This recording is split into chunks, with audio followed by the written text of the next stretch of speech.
Hi, I'm Sydney Speight from Biddeford High School, and I'm interviewing Elaine Watson.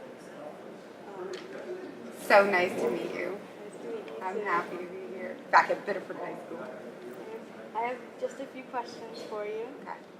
How did you become so successful? How did I become so successful? I'm going to say has to come from hard work. Definitely nothing landed in my lap, and I think when people think that they're just going to wake up one day and be successful, that they're living a dream. The only reason I've gotten where I've gotten is because I'm over motivated. I have a goal, I stick to it. Once I've completed the goal, I create a new goal, and I always have a goal. What made you want to come back to B.H.S? What made me want to come back to B.H.S? I always want to come back. This is my home. This is where I grew up. This is the town that made me who I am. I lived here up until 10 years ago, until I was 32. So I have 32 years of Biddeford history. Wow. And I have so many generations here. My family has lived in Biddeford since the 1600s, or in the northeast area, I should say, since the 1600s. Oh my So gosh. it's in my blood. I've only been here for a few years. Well, you're young still. What was your fondest memory in high school? Wow, good question. What was my fondest memory in high school? I have so many. I had fun. I had a lot of friends. I played sports. I'm going to say my fondest memories probably come from playing sports and having a team unit and having kind of a sisterhood with my teammates. We're all still friends. We all still communicate on Facebook. So, you just can't beat that kind of a friendship because when you have to work as a team, you develop a different kind of bond. So I don't have any one particular bit of memory. I have a funny one. Actually, I'll share a funny one, and it's not even something I did. My parents were big into the sports. They were my Tiger fans. And one Halloween, I spent the night at my friend's house, and when I woke up the next morning, we found orange tiger paws painted all over the streets of Biddeford, all leading to the football stadium. And I remember thinking, who did that? And I wasn't invited because I felt a little left out, like I should have been invited. I wanted to paint those orange tiger paws. And when I got home and I opened the front door, my parents' sneakers and mittens were there, and they had orange paint all over their sneakers and their mittens. It was my parents and their friends that painted all the tiger paws in the streets of Biddeford. That's a fond memory. My parents are crazy. Speaking of your sports, what sports did you play? I played all through junior high and high school, field hockey and basketball. I did 2 years in my freshman and sophomore year of tracks. I did hurdles, long jump, high jump. But basketball and field hockey are my main sports. That seems like a lot. I don't really do a lot of sports. I had never even heard about field hockey. I didn't know what field hockey was when I was in 7th grade, and I started playing it. And I loved it. It was awesome. It was such a cool sport. What kind of sport do you get to wear a cute skirt and run around with a stick and just hit balls around? It's great. Field hockey. Yeah. What was your biggest challenge in your career? My biggest challenge, I'm going to say my biggest challenge with my career was trying to make a go of it and still stay in Maine. I started with a salon with my dad and did quite well at it. I made a decent living, but it didn't quite fulfill my competitive area side. I wanted more. I always want more. And so the big challenge came with just being brave enough to pack up the car and move to Los Angeles. It was very scary, and I'm glad I have a wonderful husband who did it with me, so I didn't have to do it alone. Overcome it with your Biggest challenge. fear? Yeah. The way that I overcame it was just really investigating what could help, what would happen if I went to LA. Like, what kind of opportunities did I have in LA? And as I started to see more and more, all of the opportunities, I could get an agent, I could do celebrity nails, I could work for a manufacturer, I could start my own business. There were so many options in LA that I think learning all of that helped kind of make me less scared, but I have to really say my biggest thing helping me over that was my husband. It's nice when you don't have to do it alone and you just have your best friend there with you and kind of get you through it. Yeah. Seems like a lot of fun. Yeah, he's my rock. What was your first job you've ever had? What was your first job you've ever had? My first job I ever had is actually, they're going to be here. I worked at TJ's Pizza. I did. I used to come in the morning. My coach got me the job, Coach Harriman. It was in the summer. It was my first summer. I would go in early in the morning and make the pizza dough and put the sauce on it and the cheese, and we would load the freezer up for the whole day with the pre-made just sauce and pizza dough. And then leave, and I would be done early enough to do all of my summer basketball, my basketball camp. After that, I worked at a bridal salon.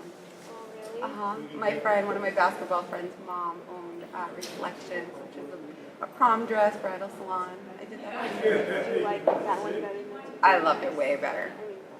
DJ's Pizza. Yeah. I loved it way better. I really liked that job. That job was more girly. That was fun. a lot of fun? Yeah. Who do you currently work for? I currently work for a man and a woman. They're husband and wife named Tony Cuccio and Roberta Cuccio. They both moved from New York to Los Angeles and started their company out there. And it's been in business since 1980. I started actually working for them in 1995 as an educator.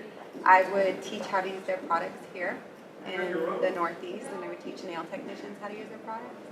And they kept offering me a job to move out there. And so I moved out there and took a full-time job, and I've been working for them now for 10 years, full-time. So I've been working for them since 1995. Long time. Yeah. What is your job title? My job title is Vice President of Marketing and Sales. That's what's on my business card, but when you work for a small business owner, you wear a lot of hats. And so I do research and development and make nail products. So I get to mix nail polish, gel. I work with the lab. I have a whole bunch of lab geeks that can make anything I can dream of. So I make artificial products, and nail polish, and nail art products.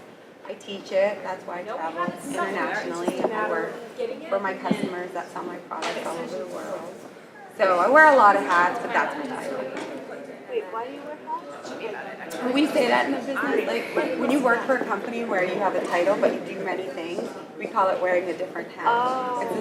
It's a cute saying now. It's so funny. I don't even think about the fact that nobody would get it because we say it so much. You know, it's just when you work in a small company with a family-owned business, you know, we look for people in our company who can do many things and are willing to learn many things. You don't rise to the top of a company without knowing how to run every aspect of the company. That's a tip for you too. You know, anything you're going to do in your future, learn what's going on around the job, and you know, you may inevitably be a manager or run a company, run an office. What is the typical day in the life of Elaine Watson? Oh wow, the typical day in the life of me is very hectic. It's long. I start my day at 6:30 in the morning. I get to the office at 7:30. I sometimes don't leave until 5:30, 6 o'clock at night. Lately, because of the show, I wake up in the morning. Before I even get in the shower, I have to work on my social media. I have to post to Facebook, Instagram, Twitter. It's a lot of work. I get ready. I go to work. I work my day. When I'm done the day, I have to go back on my social and post again to Facebook, Instagram, and Twitter. It's such a chore. And then I've been doing a lot of like interviews and live chats and magazine interviews and radio shows. So I've been doing a lot of those in between. So my day usually starts at 6 in the morning, and it sometimes doesn't end until I fall in my bed at 10 o'clock at night, literally. How did you become a judge on Nailed It? That's a really good question. The way that I became a judge on Nailed It was actually quite a surprise. They called me. Yeah, they were looking for experts in our industry, and the nail industry hasn't been around for very long. It's only been around since 1980. So there aren't a lot of very recognized and well-known people that know their stuff at my level. And so the producers of the show, Matador, contacted me and said, we'd like to interview you to be a judge on the show. Would you do it? And I kind of laughed at them. I thought it was a joke. And so I did the interview, and 2 days later they called me up and said the network, Oxygen, wants to meet you. Can you come here in half an hour? and I had no makeup on that day. I ran home, I did my makeup, I hopped in the car, I drove to Hollywood, I had an interview, and by the end of the interview they said, we want you to do the show. Can you start in 2 days? Literally 2 days. So 2 days later I was on my first episode taping. We actually taped it back in April and May. Do you like the show? Is it fun? I love it. It was so much fun. It really is fun doing television. What is your favorite part of being on the show? My favorite part of being on the show isn't actually the airing part. No? No, as much as all the attention and all that is fun, I won't lie, it's fun. But when we were actually producing it and recording the show, for me that was more fun. I met so many amazing people, from my cameraman to my directors to my assistant director to the producers to the assistants that just ran and got us our snacks, my makeup team, like my hair team, my clothing team. They were amazing. I spent more time hanging out with the beauty crew. Really? I didn't sit in my own, like I had my own room to just relaxing. It's 2 days taping for each episode. It looks like it's 1 day because we all wear the same clothes for 2 days. But I have fun hanging out with the crew. Yeah, and most people don't know too when you're on a set and you're recording a television show like that, everybody's super nice to everybody. Because, yeah, the thing about a set like that is you never know if the person you're talking to is a network person or somebody who could give you your next big break. And so everybody is just super nice to everybody. It's so fun. We had a lot of fun too. They played a lot of pranks and jokes. We did a lot of funny stuff behind the scenes that none of the competitors have even seen. Oh yeah, it was good. What was the most prank? The funniest prank, well, it was actually, this one wasn't so much a prank. And an episode of Nailed It that already aired, one of the girls, it was a candy episode, one of the girls did a nail that kind of looked like a chocolate Tootsie Roll, and we called it the doo-doo nail because it looked like soup. And the next day on set, one of the camera guys took a Tootsie Roll, or we have Crafty where you get all your snacks. He took a Tootsie Roll and kind of pressed it out, put it on his nail, and walked around showing everybody his doo-doo nail. So pictures of him with his doo-doo nail, it was funny. And then one of my other favorites was an episode that hasn't aired yet. I think it's next week. The theme is what scares you, and one of the girls was afraid of koala bears. Like koala bears. They're adorable. Yeah, seriously, who's afraid of koala bears?